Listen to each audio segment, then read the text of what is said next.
آج جو موضوع میں نے آپ کو جمعے میں سمجھانا ہے کہ عشق سرکار کی ایک شمع جلا لو دل میں، عشق سرکار کی ایک شمع جلا لو دل میں، بعد مرنے کے لحد میں بھی اجالا ہوگا۔ حضرت عمر فاروق اعظم رضی اللہ تعالیٰ عنہ عہد پاک رسول صلی اللہ علیہ وسلم کا زمانہ ہے۔ ایک منافق اور ایک یہودی کے درمیان کھیت میں پانی ٹپانے پر جھگڑا ہو گیا۔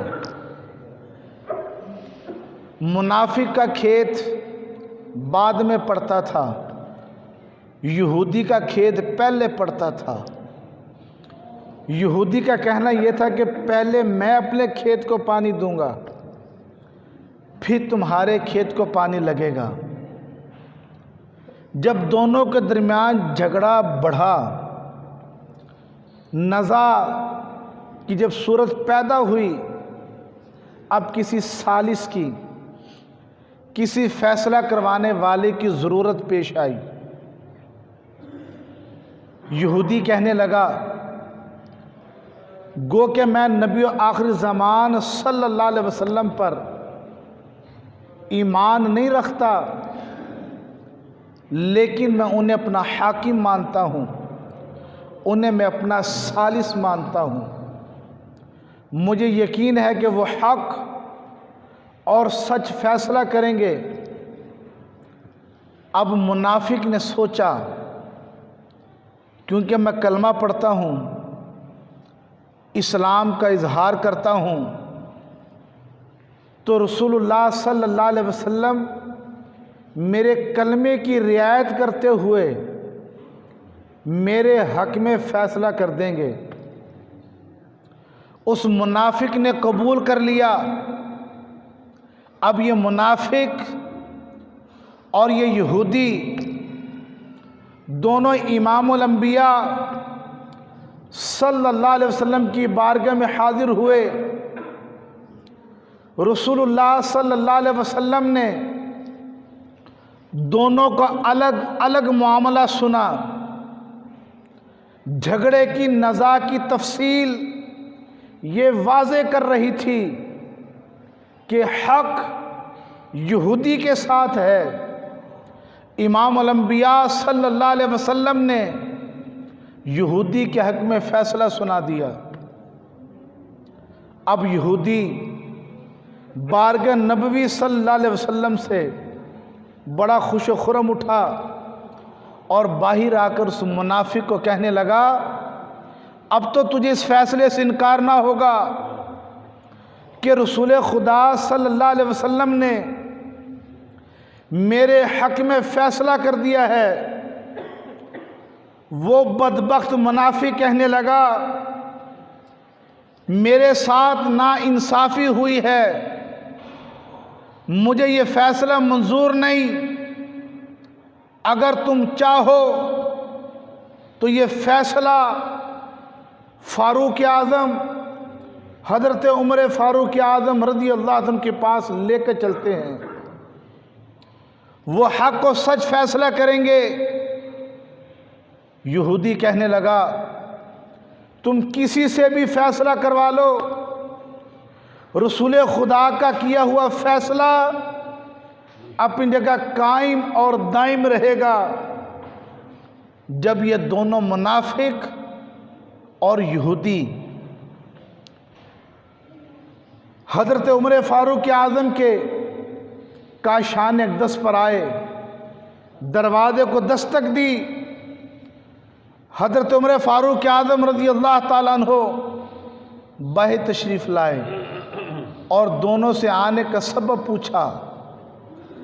منافق نے معاملے کی نزاع کو بیان کرتے ہوئے بار بار اس بات کی تکرار کی میں مسلمان ہوں، یہ یہودی ہے، میں مسلمان ہوں، یہ یہودی ہے، میں مسلمان ہوں، یہ یہودی ہے، اور یہ مذہبی عناد کی وجہ سے مجھے نقصان پہنچانا چاہتا ہے۔ جب وہ منافق جو تھا اپنی صفائی پیش کر کے خاموش ہو گیا، آپ نے اس یہودی سے پوچھا کیا یہ صحیح کہتا ہے؟ یہودی کہنے لگا ہاں یہ صحیح کہتا ہے کہ میں نبی آخر زمان پر ایمان نہیں رکھتا،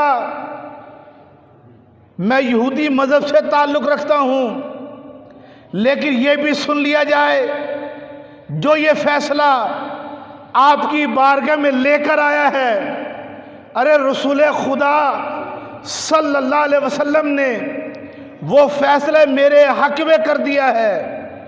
یہ کلمہ پڑھنے کے باوجود، اسلام کا اظہار کرنے کے باوجود کہتے مجھے رسول خدا کا یہ فیصلہ منظور نہیں، یہ سننا تھا۔ حضرت عمر فاروق اعظم رضی اللہ تعالیٰ عنہ جلال میں آگے، اسی حالت غیظ کے اندر آپ گھر تشریف لے گئے، دیوار پر لٹکی ہوئی تلوار نکال لائے، ایک ہی آواز فضا میں گونجی، حاکم ارض و سماوات کے فیصلے کا منکر اسلام کا کھلا ہوا باغی ہے، اور عمر کا اس کے بارے میں فیصلہ یہ ہے کہ اس کا سر تن سے جدا کر دیا جائے۔ ایک ہی آواز فضا میں گونجی، اس کا سر تن سے جدا کر دیا، لاش گری، تڑپی ٹھنڈی ہو گئی۔ اب مدینے کی گلیوں میں عجیب سا بھونچال سا آ گیا، منافقین غول دا غول دوڑ پڑے، اور ساتھ ہی کفار نے بھی پروپیگنڈا شروع کر دیا کہ پہلے تو محمد عربی صلی اللہ علیہ وسلم کے ماننے والوں کی تلواریں دشمنان اسلام پہ چلا کرتی تھی، آج تو ان کے کلمہ پڑھنے والے بھی ان سے محفوظ نہیں رہے۔ کفار نے بھی یہ پروپیگنڈا کرنا شروع کر دیا۔ جب سارے لوگ بارگاہ نبوی میں جب جمع ہو گئے، حضرت عمر فاروق اعظم کی طلبی ہوئی، اسی طرح آنکھوں میں جلال تھا، عشق کا خمار اترا نہیں تھا۔ رسول اللہ صلی اللہ علیہ وسلم نے پوچھا اے عمر یہ مدینے میں کیسا شور ہے؟ سنا تم نے کسی مسلمان کو قتل کر دیا؟ حضرت عمر فاروق اعظم رضی اللہ تعالی عنہ نے عرض کیا یا رسول اللہ، عمر کی تلوار کسی مسلمان پر نہیں چلی، عمر کی تلوار اس پر چلی جس نے آپ کا فیصلہ ماننے سے انکار کر دیا تھا، اور عمر کا اس کے بارے میں فیصلہ یہ تھا کہ اس کا سر تن سے جدا کر دیا جائے۔ ابھی حضرت عمر فاروق اعظم اپنی صفائی پیش کر کے ہٹے تھے، ارے وہ فیصلہ جو حضرت عمر فاروق اعظم نے کیا تھا قیامت تک کے لیے قرآن پاک کی اس آیت میں ڈھل کر آ گیا۔